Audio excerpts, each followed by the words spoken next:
여러분 안녕하십니까? 8월 23일 굿모닝 MBN 시작합니다. 먼저 오늘의 주요 뉴스입니다. 오늘 발표될 코로나19 신규 확진자는 휴일 검사 건수 감소 영향으로 1,400명 안팎이 될 것으로 보입니다. 오늘부터는 거리두기 4단계가 적용되는 지역의 식당과 카페 영업시간이 오후 9시까지로 1시간 단축됩니다. 공급 차질이 빚어졌던 모더나 백신 701만 회분이 오늘부터 2주간 순차적으로 국내에 들어옵니다. 정부는 추석 전 국민 70% 1차 접종 목표 달성에 충분한 물량을 확보했다고 설명했습니다. 북상 중인 12호 태풍 오마이스가 오늘 오후에서 밤사이 전남 남해안에 상륙할 것으로 보입니다. 남해안에 최고 400mm 이상, 중부에도 최고 200mm 이상의 많은 비가 내리겠고 강한 바람까지 불면서 피해가 우려됩니다. 국민권익위원회가 오늘 국민의힘과 비교섭단체 5당 의원들의 부동산 전수조사 결과를 발표합니다. 국민의힘은 투기 의혹이 확산할 경우 내년 대선에 악재로 작용할까 촉각을 곤두세우고 있습니다. 미국 정부가 아프가니스탄 피란민 대피를 위해 민간 항공사 소속 여객기 동원령을 내렸습니다.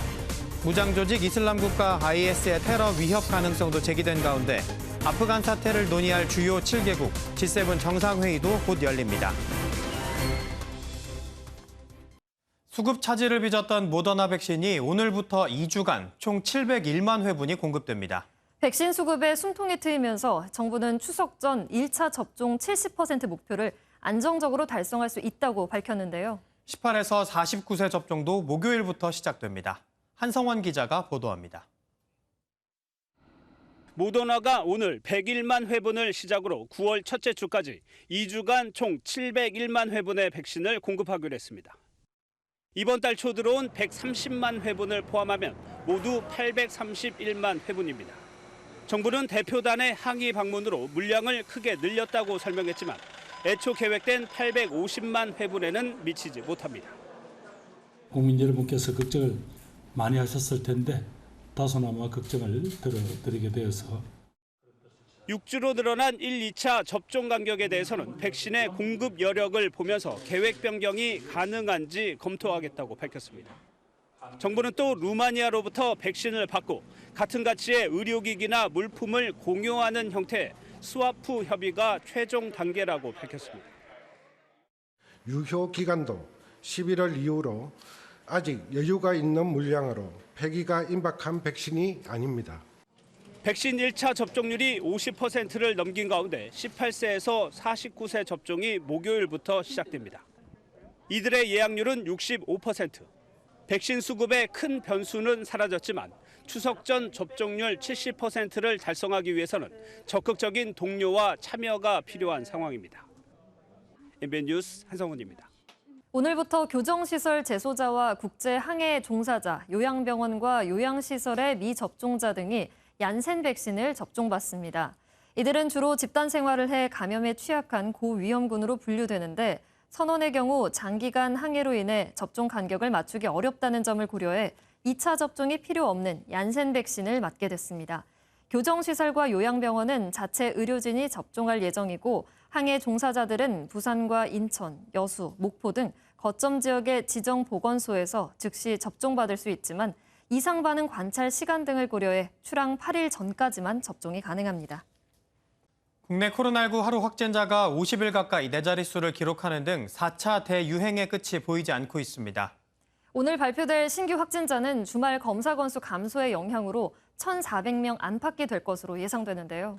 오늘부터는 거리두기 4단계 지역의 식당과 카페 영업시간이 밤 9시로 1시간 당겨집니다. 대신 백신 접종자가 2명까지, 최대 4명까지 모임이 허용됩니다. 김도영 기자입니다.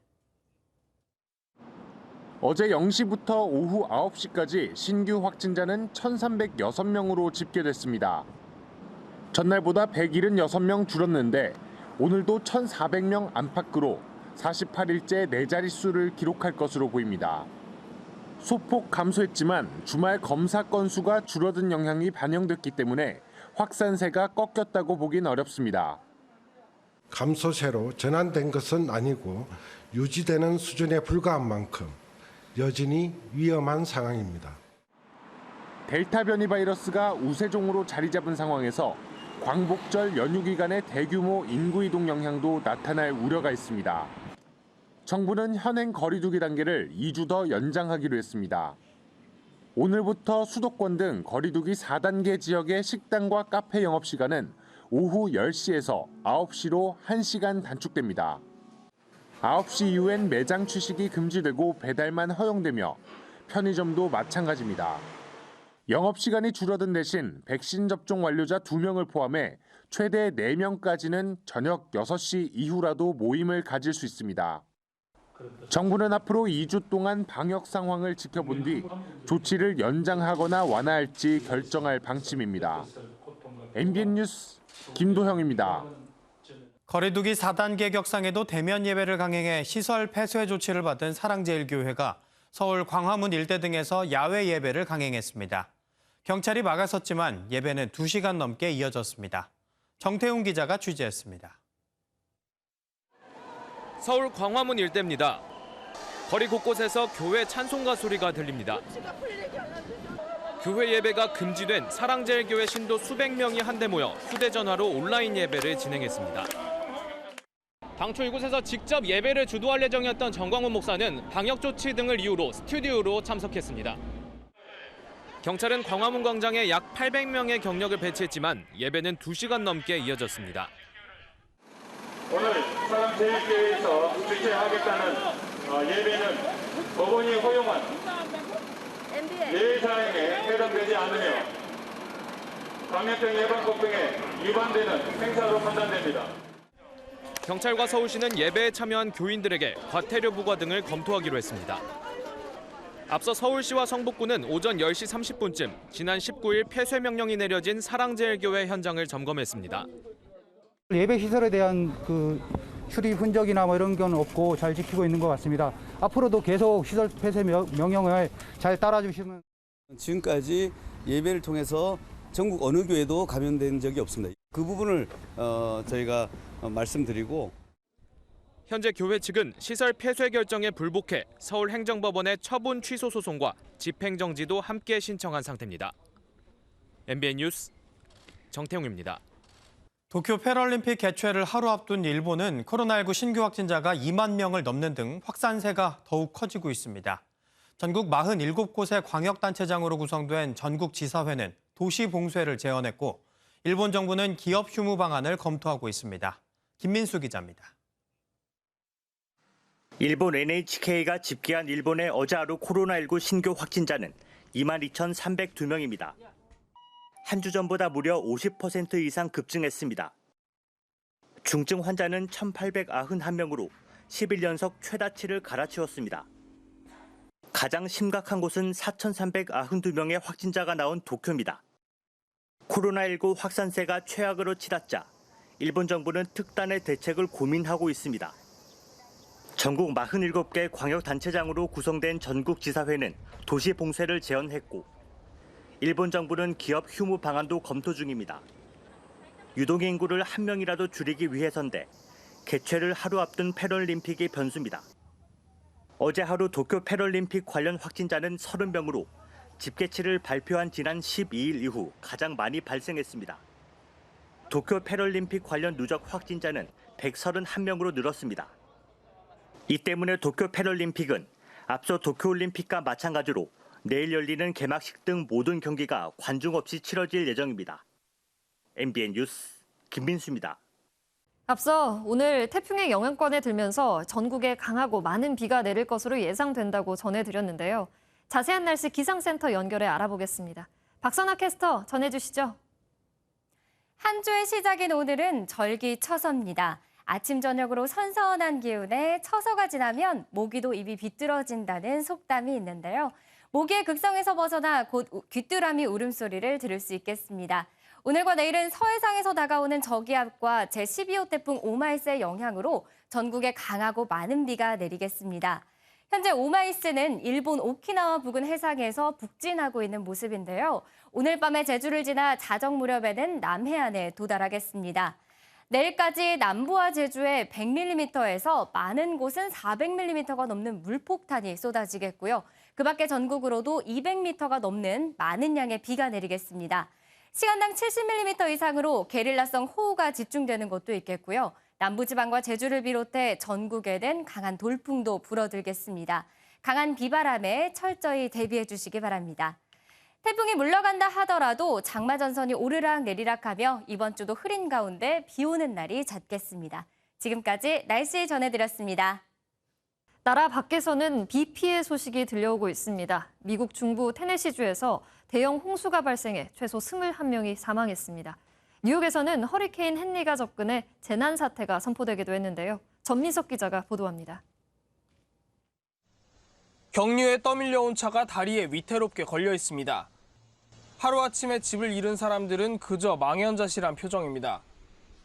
현지 시간 21일 미국 테네시주에 대규모 홍수가 발생하면서 어린이 2명을 포함해 최소 21명이 숨지고 30명가량이 실종됐습니다. One of my best friends, it's recovered him when he drowned in this, and it's sitting here thinking about that. Yeah, it's tough, but we're gonna move forward. 도로뿐 아니라 전기와 통신도 끊겨 이중고를 겪고 있습니다. 뉴욕시에선 허리케인 헨리가 다가와 비를 뿌리기 시작하면서 대형 콘서트가 황급히 중단됐습니다. 코로나19 확산 우려와 폭풍 경보 속에서도 강행한 콘서트였습니다. To approaching severe weather, all persons should move quickly and calmly to the nearest exit. 센트럴파크에는 113mm의 비가 내리면서 130여 년 만에 하루 강수량 기록이 깨졌습니다. 헨리의 영향으로 항공편 1000대 이상이 결항했고 미국 동북부에 침수 피해가 속출했습니다. MBN 뉴스 전민석입니다. 내년 3월 9일 실시되는 대선이 오늘로 정확히 199일 앞으로 다가오면서 여야가 각각 후보 선출을 위해 분주합니다. 자세한 진행 상황 김문영 기자와 알아보겠습니다. 안녕하세요. 네, 김 기자, 여당인 더불어민주당의 대선 후보가 10월 10일에 확정이 됩니다. 이를 위한 지역별 경선 투표 일정이 줄줄이 확정돼 있다고 하는데 그거 먼저 전해주시죠. 네, 더불어민주당은 모두 11번의 지역별 순회 경선을 진행합니다. 네. 일단 첫 번째 격전지가 바로 충청입니다. 여당에서 여론조사 1, 2위를 달리며 이른바 명락대전을 벌였던 이재명, 이낙연 두 후보가 지난 주말 앞다퉈 충청을 찾았던 이유도 이 때문입니다. 네. 다음 주 화요일인 오는 31일부터 온라인 투표에 들어가는 대전, 충남의 선거인단 투표 결과가 다음 달 4일 처음으로 드러납니다. 이어 대구, 경북, 강원 순으로 진행되고 1차 선거인단 투표 결과가 발표되는데 이때가 남은 경선 분위기를 좌우할 가능성도 있습니다. 이 남은 경선 분위기를 좌우할 수 있다는 게 어떤 의미인가요? 네, 말씀드린 대로 강원에서 국민과 일반 당원 약 70만 명이 참여하는 1차 선거인단의 투표 결과가 처음 공개되기 때문인데요. 네. 이때 결과에 따라 중도의 경선을 포기하는 주자가 나타나면 합종 연행이 발생해 큰 변수가 될 수 있습니다. 예.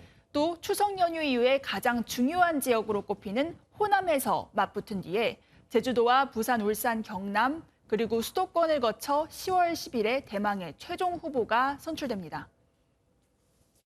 9월 초에 대전 충청에서 순회 경선이 본격적으로 시작되기 때문에 그 전에 전라북도에서 좀 다만 김두관 후보가 코로나 밀접 접촉으로 격리된 상태라 일부 일정은 연기될 수도 있어 지켜봐야 할 것 같습니다.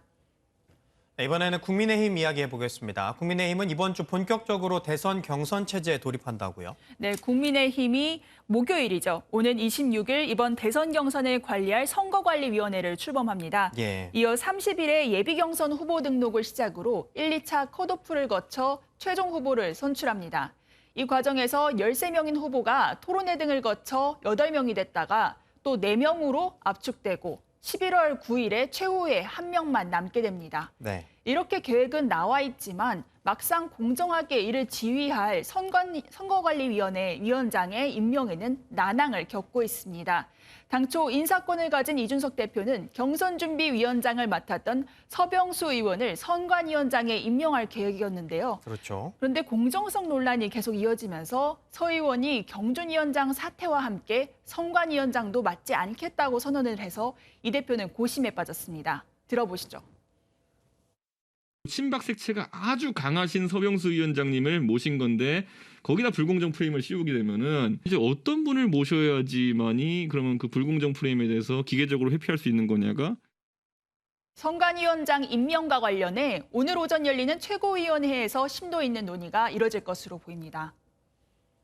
예, 그런가 하면 이 윤석열 전 검찰총장 측에서 이 비대위 체제를 언급했다는 이런 언론 보도 이후에 계속 여진이 이어지고 있다면서요? 네, 앞서 한 언론에서 윤 전 총장 캠프가 이준석 대표가 아닌 비대위 체제를 검토한다는 보도가 나왔었죠. 예. 이에 윤 전 총장 측이 황당무계한 보도라며 법적 대응까지 검토하겠다고 하는 등 서둘러 진화에 나서서 논란이 사그러지는 듯 했습니다.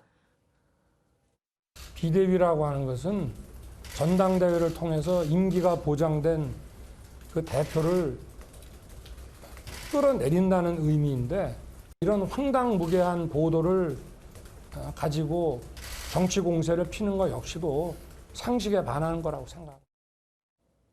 그런데 어제 윤석열 캠프의 민영삼 국민통합특보가 SNS에 글을 쓰면서 또 갈등설이 불거졌습니다. 정권 교체를 위해 이준석 대표는 대표 사퇴 후 유승민 캠프로 가서 하고 싶은 말을 다 하든지 아니면 대표직을 유지하며 대선 때까지 무건 수행을 하든지 선택해야 한다고 적은 건데요. 네. 논란이 되자 민 특보는 4시간 만에 해당 게시글을 삭제하고 캠프와는 관계없는 개인적인 판단에서 단상을 올린 것이라고 해명했습니다. 예. 하지만 캠프와 연결돼서 해석되자 윤석열 캠프 측은 이준석 탄핵 발언의 신지호 정무실장 때와는 달리 민 특보를 논란이 된 당일 오후에 특보직에서 해촉하며 발빠른 수습에 나섰습니다. 민 특보는 정대철 전 새천년민주당 대표의 보좌관과 민주평화당 최고위원 등을 지내 외연 확장 차원에서 영입됐던 인물이었습니다. 네. 네, 한 가지 이야기 더 해보겠습니다. 본격적으로 대선 레이스가 시작되다 보니 여당뿐 아니라 야당 역시 이 세종시에 국회 분원을 설치하는 이른바 세종의사당법에 힘을 싣고 있다면서요? 네, 그렇습니다. 국민의힘이 어제 세종시에 국회 분원을 설치하도록 하는 국회법 개정에 착수한다고 밝혔습니다. 예. 김기현 국민의힘 원내대표가 여당이 세종시 국회 분원 설치를 국민의힘이 발목 잡는 것처럼 가짜뉴스를 퍼뜨려 유감이라며 근거법을 마련하겠다고 처음으로 정리된 입장을 내는 건데요. 네. 세종의사당 설치법에 소극적이었던 국민의힘의 기류도 바뀌면서 여야 모두 캐스팅 보트인 충청 민심을 의식하고 있다는 평이 나옵니다. 그동안 민주당이 정기국회 전 통과를 목표로 단독 처리도 불사한다는 입장까지 밝히면서 세종시 분원 설치를 놓고 국민의힘을 압박해왔는데요. 당장 오늘 운영위 전체 회의에서 관련 논의가 이뤄질 텐데 수도권 과밀화를 줄이자, 공직자들이 서울로 오가는 비효율을 없애자 이런 논리도 많고 국회 용역 추진도 있었는데 이번은 속도감 있게 추진될지 관심이 쏠립니다. 네. 지금까지 정치권 소식 김문영 기자와 이야기 나눠봤습니다. 고맙습니다. 국민권익위원회는 오늘 오후 국민의힘과 비교섭단체 5당 소속 국회의원과 가족들에 대한 부동산 거래 전수조사 결과를 발표합니다. 앞서 민주당은 의혹이 제기된 의원에게 탈당을 권유했었는데 국민의힘은 어떤 조치를 내릴지 관심이 집중됩니다. 신재우 기자가 보도합니다. 권익위는 국민의힘, 비교섭단체 5당 국회의원과 배우자 등 507명의 최근 7년간 부동산 거래 내역을 조사했는데 소명자료 제출 요구를 받은 국민의힘 의원은 10명 안팎으로 전해집니다. 국민의힘 원내지도부는 해당 의원에 대한 개별 면담을 이미 마친 것으로 알려졌습니다. 그간 야권은 정부의 부동산 정책 실패와 내로남불을 집요하게 비판해왔던 만큼 이준석 대표는 SNS를 통해 공언했던 입장을 지키겠다며 강경 조치를 예고했습니다. 반면 김기현 원내대표는 정확한 상황을 먼저 파악하는 것이 먼저라며 다소 유보적인 태도를 보였습니다. 통보 받아보고 그 내용이 어떤지를 판단할 것입니다. 부당하거나 과도한 내용인지 또 한꺼번에 판단해 봐야 될 사안이라고 생각하는데. 지난 6월 더불어민주당은 부동산 의혹이 제기된 12명에 대해 탈당 권유 결정을 내렸지만 조치가 실질적으로 진행된 인사는 없었습니다. 국민의힘 내부에선 현재 104석인 상황에서 의혹이 사실로 확정되기 전에 의원들을 탈당 혹은 제명하면 개헌 저지선인 101석이 무너질 수 있다는 우려도 나옵니다. MBN 뉴스 신재우입니다. 밀려드는 탈출 인파로 아프가니스탄 카불 공항은 여전히 혼돈 속인 가운데 테러 조직 IS의 공항 테러 가능성까지 제기됐습니다. 미국은 민항기 투입에 이어 추가 파병도 검토하고 있습니다. 이기준 기자입니다. 아프간 카불 공항 외곽, 담장을 넘지 못한 이들로 가득 찼습니다. 지난 일주일간 공항 안팎에서 20명 이상이 숨졌고 탈진하는 이들도 속출합니다.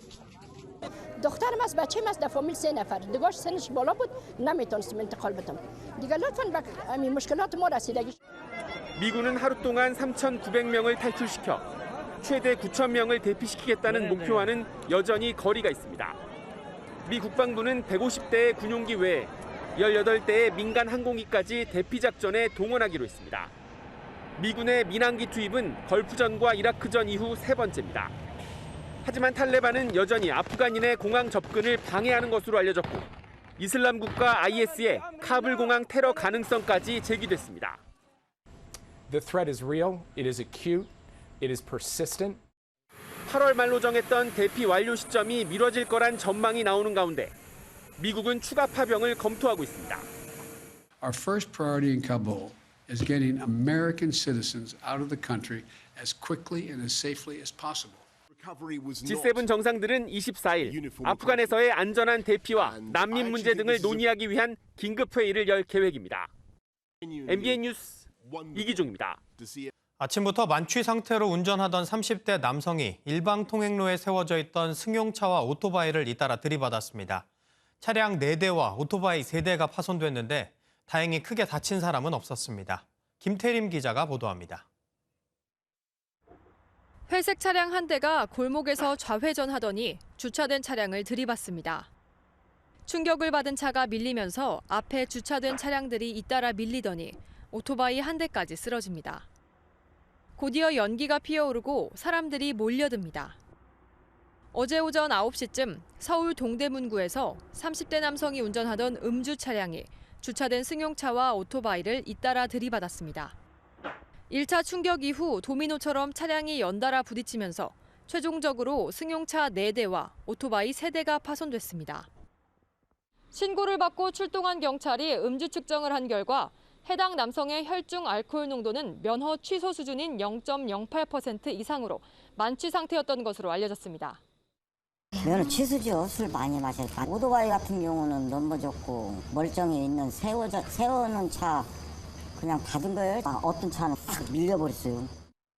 다행히 이 사고로 다친 사람은 없었고 크게 파손된 차량도 없는 것으로 전해졌습니다. 경찰은 운전자를 상대로 사실관계를 조사하고 나서 입건할 예정이라고 밝혔습니다. MBN 뉴스 김태림입니다. 법원이 아동 청소년 성착취물을 단 3시간 보관했다가 삭제한 소지자에게 징역형을 내렸습니다. 지난해 N번방 사태 이후 아동 성착취물을 제작, 유포하는 경우는 물론 단지 소지를 한 이들도 잇따라 엄벌에 처해지고 있습니다. 서영수 기자입니다. 지난해 6월 집에서 아동 청소년의 성관계 장면이 촬영된 동영상 6개를 다운받은 A씨. 영상을 시청하고 3시간 뒤에 삭제했지만 IP 주소를 추적한 경찰에 적발돼 재판에 넘겨졌습니다. A씨는 재판 과정에서 아동 청소년 성착취물인지 모르고 내려받았다며 혐의를 부인했습니다. 하지만 재판부는 해당 동영상은 제목만으로도 아동 청소년 성착취물임을 알 수 있다며 A씨에게 징역 8개월에 집행유예 2년의 유죄를 선고했습니다. 뿐만 아니라 아동 청소년 성착취물 210개를 내려받은 B씨와 군복무 중 30개를 내려받은 C씨에 대해서도 각각 징역 8개월에 집행유예 2년이 선고됐습니다. 재판부는 특히 피고인들과 같은 수요자가 아동 청소년 성착취물의 제작 동기를 제공한다고 꾸짖었습니다. 지난해 N번방 사태로 아동 청소년 성착취물을 소지만 해도 최소 징역형을 받도록 관련법이 개정돼 처벌이 강화되고 있는 겁니다. 미성년자를 대상으로 한 성범죄가 사회 전반적으로 문제되면서 법원도 이전보다 더 무거운 형을 선고. 재판부는 이들에게 성폭력 치료 강의 40시간 수강과 함께 판결이 확정되면 신상 정보를 공개할 것을 명령했습니다. MBN 뉴스 서영수입니다. 쇼호스트가 소비자들의 말을 실시간으로 확인하고 반응해주는 라이브 커머스, 일명 라방이 인기죠. 그런데 업체들마다 전용 앱을 설치해야 하는 소비자 불편이 있고 차별성이 부족하다는 비판도 일고 있습니다. 박은채 기자가 취재했습니다. 라이브 방송은 이제 채용 설명회에서도 활용되고 있습니다. 상품을 판매하듯 흥미를 더했습니다. 실질적으로 물건이 구매하는 액션들을 해보실 수가 있고요. 그리고 이제 그런 과정들에서 서비스를 경험을 해보실 수 있는 것들. 상품을 판매하는 라방은 어떨까? 여행 가이드가 현지에서 실시간으로 상품을 소개합니다. 호놀룰루에서 가장 유명한 여행지인 와이키키에 나와 있습니다. 문제는 라방을 휴대전화로 불편 없이 보려면 업체마다의 전용 앱을 깔아야 한다는 점입니다. 저는 보통 알림 꺼는 스타일이에요. 완전 불편해서 항상 꺼져 있죠. 그냥 무시해요. 앱 하나당 용량이 300메가가 넘다 보니 3개만 깔아도 1기가를 차지합니다. 라방마다 겉모습도 딱히 차별점이 보이지 않습니다. 대형 포털과 백화점, 인터넷 쇼핑몰이 일제히 라방에 뛰어들면서 올해만 해도 20개 넘는 플랫폼이 새로 생겨났습니다. 라방도 결국 소비자가 선호하는 상품을 얼마나 싼 가격에 갖추느냐가 관건입니다. 지역 우수 상품을 맞춤형 건강 솔루션을 런칭합니다. 고객이 원하는 니즈를 정확히 반영하여 다가가겠습니다. 지금 굉장히 우후죽순으로 모든 업체들이 다 라이브 커머스를 뛰어들고 있기 때문에 경쟁력을 가지려고 그러면 굉장히 쉽고 편리하게 접근할 수 있도록 해줘야 되겠다. 편리성을 내세워 인기몰이 중인 라방 업계에 변화가 요구되고 있습니다. MBN 뉴스 박은채입니다. 현대차 등 완성차 업계의 중고차 시장 진출에 중고차 업계가 반발하면서 관련 논의가 지난 6월부터 본격적으로 시작됐죠. 이번에는 연간 판매 대수 한도를 놓고 양측이 팽팽하게 맞서고 있습니다. 완성차 업계는 25만 대, 중고차 업계는 13만 대를 굽히지 않고 있습니다. 길기범 기자입니다. 중고차를 사려는 사람들의 고민은 과연 이 차를 믿을 수 있을까입니다. 10년 넘게 탄 차를 바꾸고 중고차를 사려는 장형호 씨도 마찬가지입니다. 경기도 안 좋고 비용도 부담스럽고 한데 조금이라도 검증된 차를 사고 싶은 게 생각인데요. 현대차가 중고차 시장 진출을 선언한 뒤 여당은 지난 6월부터 완성차와 중고차 업계 양쪽을 중재해왔습니다. 주행거리와 차량 연식은 합의했지만 이번엔 판매 한도가 걸림돌이 됐습니다. 국내 중고차 시장의 1년 거래량은 약 250만 대로 추정됩니다. 중고차 업계는 이중 사업자가 관여하는 거래의 10%, 13만 대 정도만 양보할 수 있다는 입장입니다. 만일 그대로 순수하게 개인이라든 간에 거래하는 거기 때문에 거기까지 10%를 넣게 되면은 당연히 저희한테 입장에서 불리하는 거죠, 계산상으로요. 완성차 업계는 전체 거래 물량 기준이 더 정확하다고 주장합니다. 세금 적게 내려고 사업자 거래를 위장해서 일반 개인 간 거래로 이제 돌려서 판매한 경우가 있어요. 실제 거래수 기준을 하자. 이제 마무리 협상 단계지만 다음 달 초로 예정된 시한 안에 합의가 이뤄지기는 쉽지 않아 보입니다. MBN 뉴스 길기범입니다. 코로나19로 전 세계가 어지럽던 지난해 미국인들에게 기쁨을 주는 존재가 태어났는데요. 하는 행동마다 주목을 받던 이 새끼 동물이 어느덧 1살 생일을 맞았다고 합니다. 미국 워싱턴 DC의 동물원에 사는 새끼 자이언트 판다가 첫 번째 생일을 맞았습니다. 초대형 케이크도 준비했는데요. 건강을 위해서 과일즙으로 색을 낸 얼음으로 만들었습니다. 손바닥보다 작았던 새끼는 무럭무럭 자라 이제 혼자서도 대나무를 먹을 수 있고요. 첫 장난감을 갖고 놀던 뽀시래기는 어느새 엄마와 장난도 칩니다. 엄마는 22살 때 새끼를 낳아서 미국에서 최고령 판다 출산 기록을 깼었는데요. 다행히 엄마와 새끼 모두 건강하다고 하는군요. 이번엔 동물원에서만 보던 이 친구들이 때로 마을에 나타났다는 소식입니다. 무슨 사연인지 아르헨티나로 가보시죠. 아르헨티나의 수도 부에노스아이레스 외곽의 주택가입니다. 그런데 정원을 차지한 건 사람이 아니라 현존하는 설치류 중 가장 크다는 카피바라입니다. 길이가 1m가 넘고 몸무게는 60kg에 달하지만 귀여운 얼굴에 동물원에서도 인기 있는 종인데요. 온순해 보여도 반려견을 공격하는 등 문제를 일으켜 골치라고 합니다. 카피바라는 보통 습지에 사는데 화재와 개발로 습지 면적이 줄면서 도시로 몰려들고 있다네요. 끝이라고 생각했던 절망적인 순간 환한 빛을 보게 된 두 강아지가 있습니다. 마음 따뜻한 보호자와 함께라면 못할 게 없을 것 같네요. 우크라이나 흑해연안. 보호자와 여유롭게 산책하는 반려견 2마리가 보이는데요. 반려견 휠체어를 타고 있습니다. 이 두 친구는 원래 거리에 버려지고 척추를 다쳐 안락사에 처해질 뻔했는데 보호자가 둘을 입양한 데다 각자에게 맞게 휠체어까지 맞춰줬습니다. 덕분에 두 강아지는 새삼과 함께 마음껏 뛰어다닐 자유도 얻었는데요.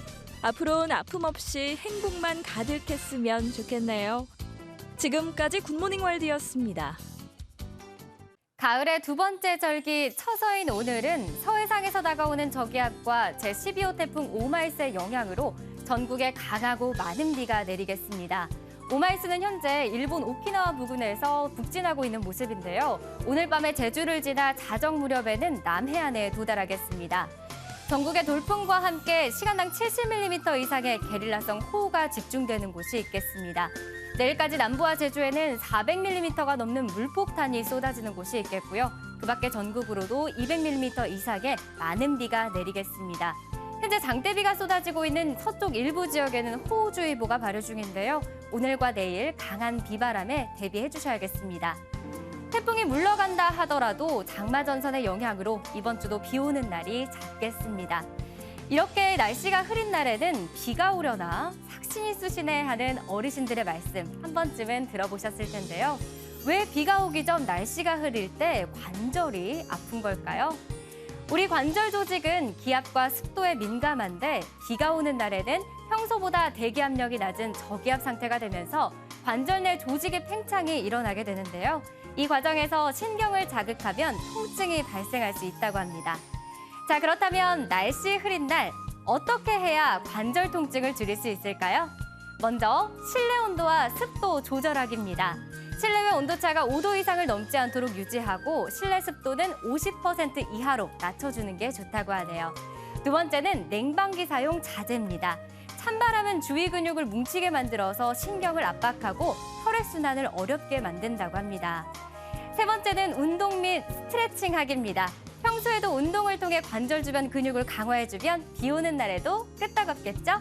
비 오는 날에도 건강하게. 지금까지 날씨와 생활정보였습니다.